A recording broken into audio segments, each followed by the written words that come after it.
निष्पक्ष पत्रकारिता को सपोर्ट करें, हमारे YouTube चैनल को सब्सक्राइब करें, नोटिफिकेशन बेल आइकन जरूर दबाएं।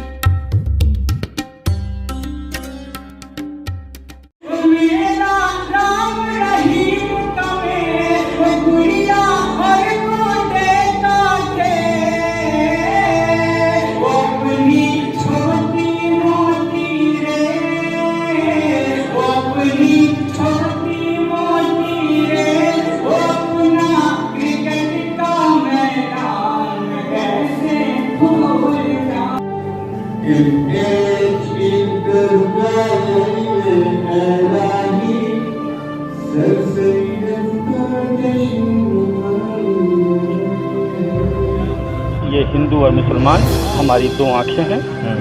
एक अगर को नुकसान पहुंचेगा तो दूसरी जो है वो दुल्हन जो है वो भींगी कहलाएगी।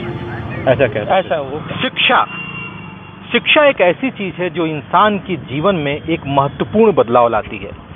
शिक्षा से इंसान सब कुछ फतेह कर जाता है। अगर आपके पास ज्ञान है, आपके पास नॉलेज है, तो आप इस दुनिया में बहुत कुछ हासिल कर सकते हैं। और समय के साथ, बदलते हुए ज़माने के साथ अगर आपको आधुनिक शिक्षा का ज्ञान है तो आप आने वाले समय में बहुत कुछ परिवर्तन ला सकते हैं। तो ऐसे ही थे सर सैयद। आज सर सैयद डे है और उनके जन्मदिवस पे गाजीपुर के MH इंटर कॉलेज में खास कार्यक्रम का आयोजन किया गया। इस कार्यक्रम में कोविड-19 के मद्देनज़र सारे गाइडलाइन का पालन भी किया गया।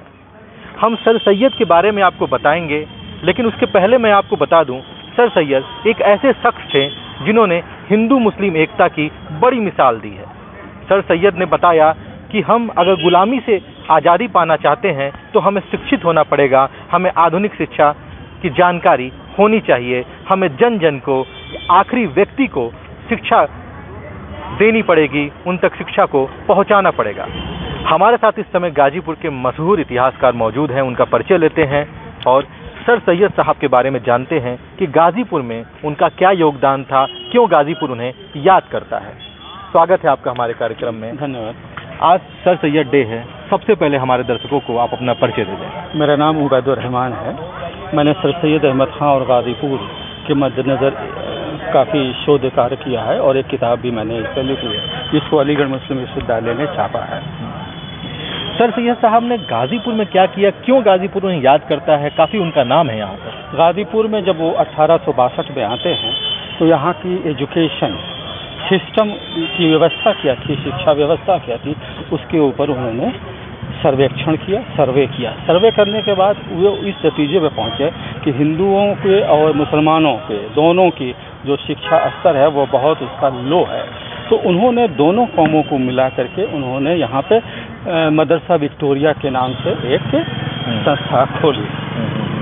आज वो कहाँ पर है गाजीपुर में? आज ये बालिका जो गर्ल्स इंटरमीडिएट कॉलेज है, राजकीय बालिका इंटर कॉलेज, राजकीय, वो उसी का परिसर। अच्छा, आज भी उसके खंडहर वहाँ पे मौजूद है। दूसरा काम उन्होंने जो किया वो उन्होंने साइंटिफिक सोसाइटी की स्थापना की। साइंटिफिक सोसाइटी का मतलब ये होता था, उन्होंने इसके महत्व इसको इसलिए जाना कि उन्होंने जो यूरोप जो अपने एजुकेशन सिस्टम व्यवस्था से जो हर टेक्नोलॉजी में आगे जा रहे थे, तरह तरह के जो नए नए किताबें और नए नए कोर्स वो बच्चे पढ़ रहे थे, उन किताबों को वो उन्होंने यूरोप से किताबों को मंगवाया और इस साइंटिफिक सोसाइटी जो चंदे से बनी थी उसके अंदर इन्होंने उसके तहत अनुवाद कराया।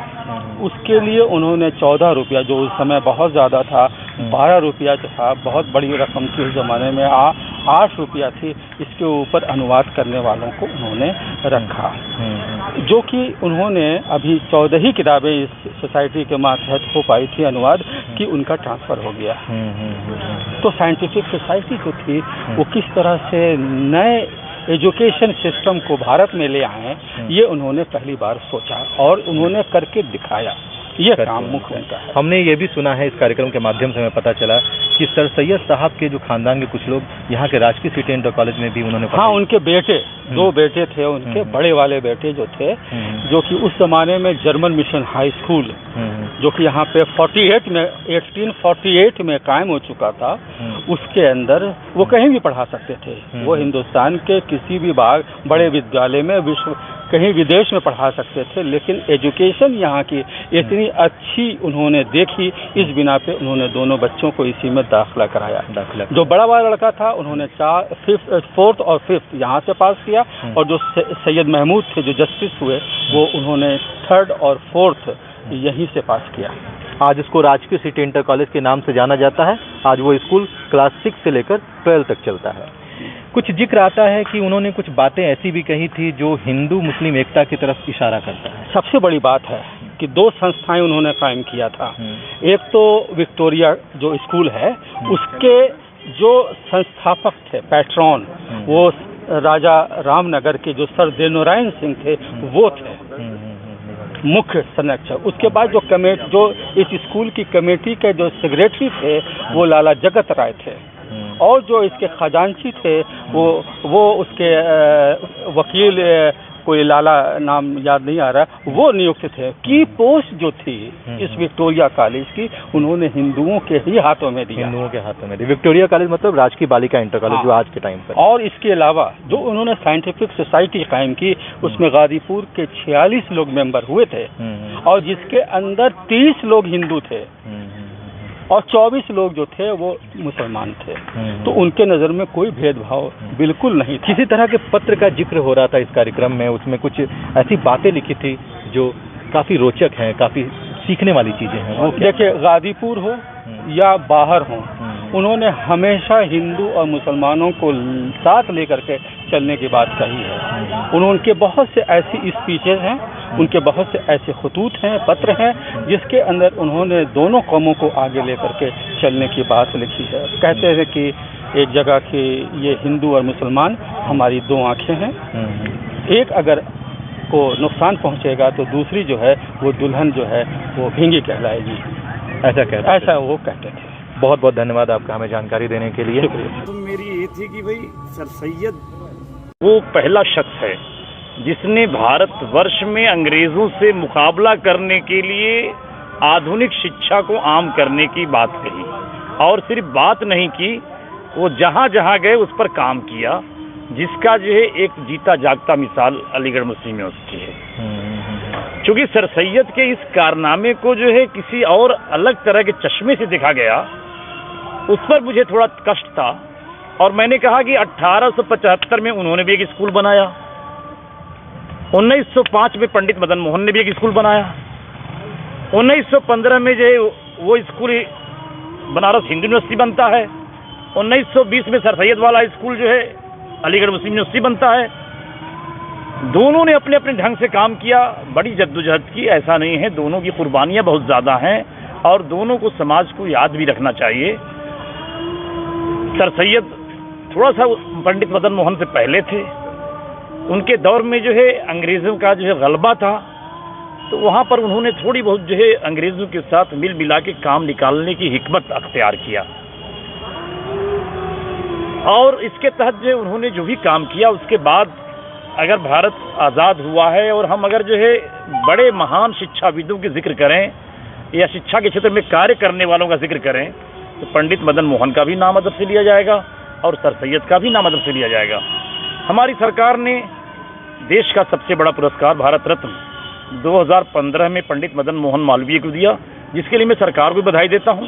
और ऐसे लोगों को जो है पुरस्कार देकर हम उनका सम्मान नहीं बढ़ाते, बल्कि अपना और अपनी सरकारों का और अपने लोगों का सम्मान बढ़ाते हैं। इस कड़ी में मुझे ऐसा लगता है कि सर सैयद के साथ थोड़ा सा नाइंसाफ़ी हो रही है। अगर सर सैयद को इस कड़ी में शामिल कर लिया जाए तो लगता है कि जो आप जो ऐसे शिक्षा के क्षेत्र में कार्य करने वाले लोगों की ये सिर्फ जो है पजीराई नहीं करेंगे, बल्कि वो लोग जो काम कर रहे हैं उनके हौसला की अफजाई भी करेंगे।